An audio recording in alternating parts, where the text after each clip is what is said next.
आज गोकुळात पहाट अगदी वेगळीच उगवत होती.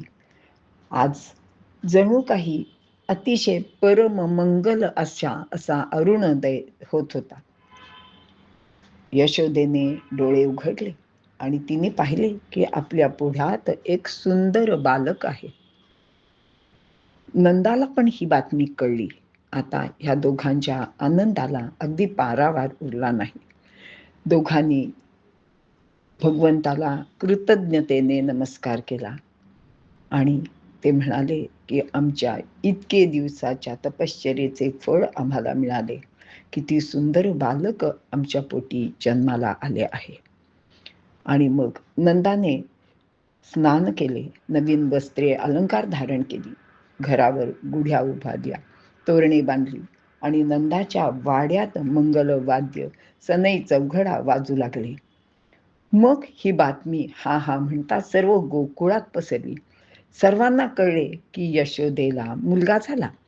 प्रत्येक जण दुसरीला अत्यानंदाने सांगत होते, अगं तू ऐकलंस काय, यशोदेला मुलगा झाला, यशोदेला मुलगा झाला.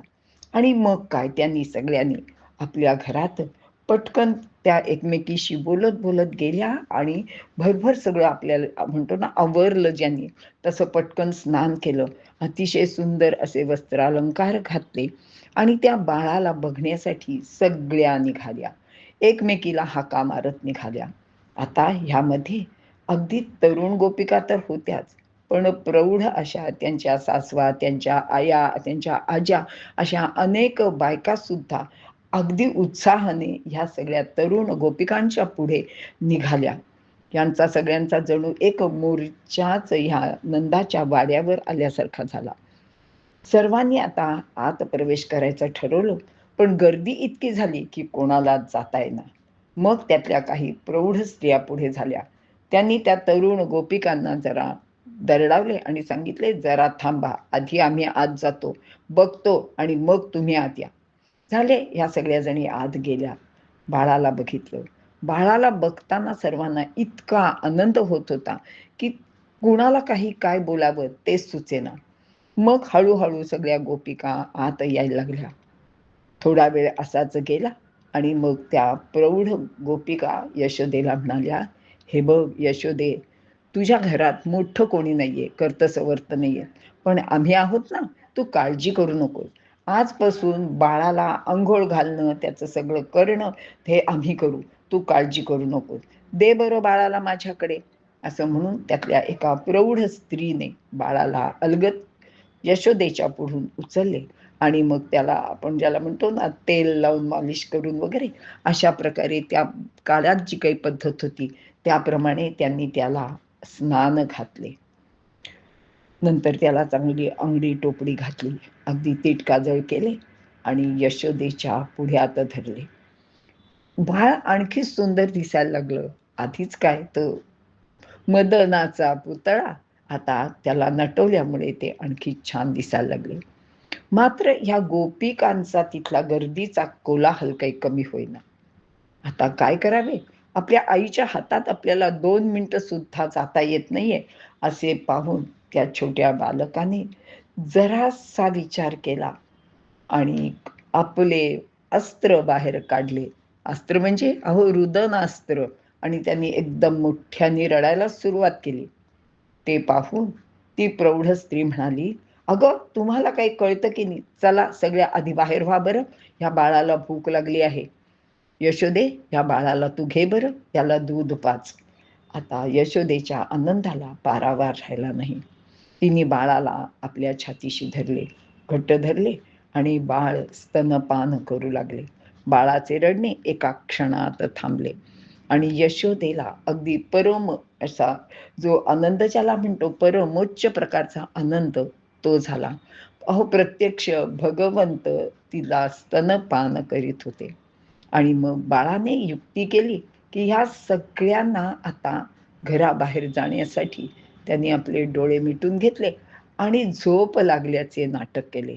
आता बाळ शांत झोपला आहे यशोदेच्या मांडीवर, हे पाहून त्या स्त्रिया एक एक करत तिथून निघून गेल्या. इकडे गोप मात्र दाराशी उभे राहिले होते. त्यांना त्या बाळाला पाहायचे होते. मग ते हळूहळू एक एक जण येऊन दुरूनच बाळाला बघून निघून जात होते. अशा प्रकारे इकडे गोकुळात खूपच आनंदोत्सव चालू होता. नंदाने तर अनेक प्रकारची दाने सुद्धा दिली आणि काय करू आणि काय नको असे झाले. त्यांनी अख्ख्या गावाला मिठाई वाटली. झाले. इकडे सगळा छान आनंदोत्सव चालू होता. पण तिकडे कंसाच्याकडे काय झाले, त्याच्याकडे सुद्धा लक्ष दिले पाहिजे. कंसाने जरी वसुदेव आणि देवकीला दिलासा दिला होता आणि अगदी किती सांगितलं, की मी फार वाईट केलं, माझं चुकलं वगैरे, वगैरे. पण ते ज्याला आपण म्हणतो ना, की ते सगळा क्षणिक त्याचा आव होता.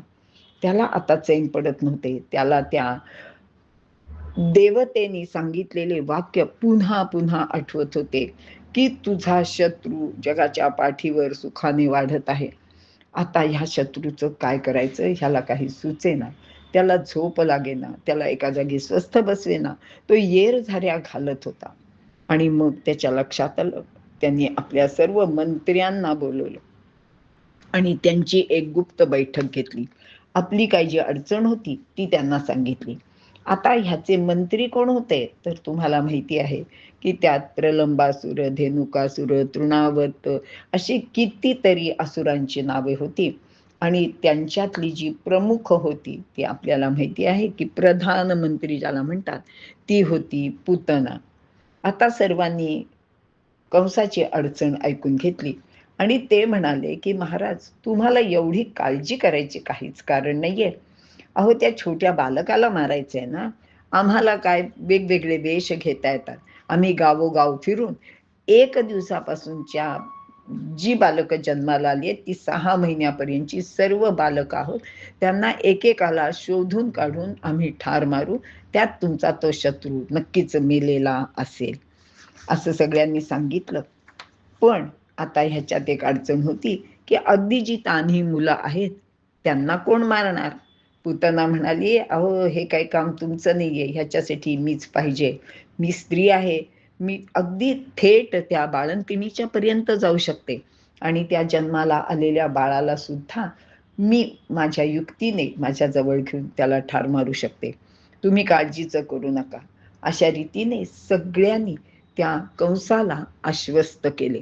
आता कंसाच्या थोडासा जीवात जीव आला होता.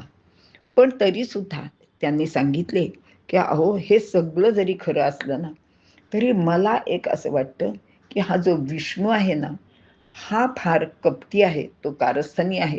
तो काय करील तुम्हाला माहिती नाही. आणि अजून एक महत्त्वाचं म्हणजे ह्याचं जे सगळं पृथ्वीवरचं जे काही बळ आहे, ते सगळं वेद पठण करणाऱ्या ब्राह्मणांच्यात आहे. ते देवपूजा करतात, मंदिरात जातात. तर त्यांना तुम्ही ठार करा. म्हणून मग प्रवचनकार, कीर्तनकार असं कोणीही ह्या पृथ्वीवर शिल्लक राहता कामा नये.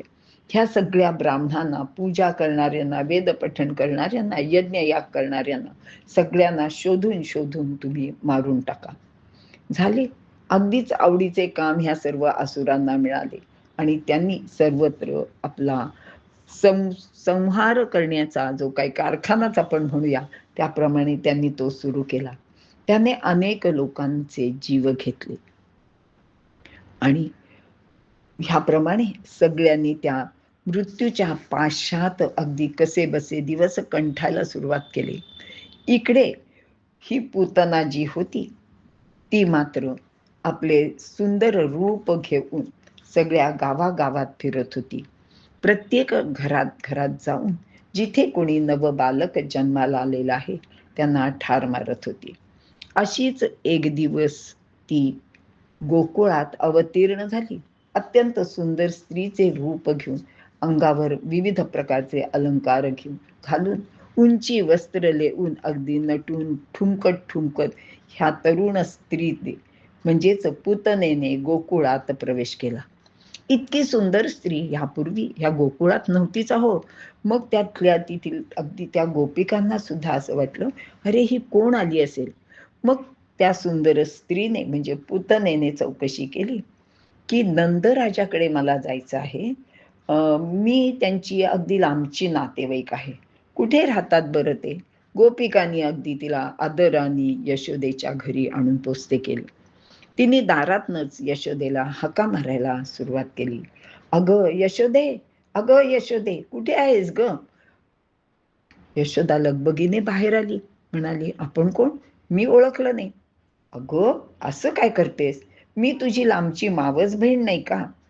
पण तुला कशी आठवणार? तेव्हा तू खूप लहान होतीस. तेव्हा तू आमच्या घरी यायचीस. पण जाऊ देत. मी आज तुझ्याकडे आले आहे अगदी तुला मुद्दाम भेटायला. मला कळले की तू गोकुळाची राणी झाली आहेस. आपली बहीण एवढी मोठी राणी झाली आहे तर तिला भेटले पाहिजे ह्या विचाराने मी अगदी आनंदाने तुझ्याकडे तुला भेटायला आले आहे.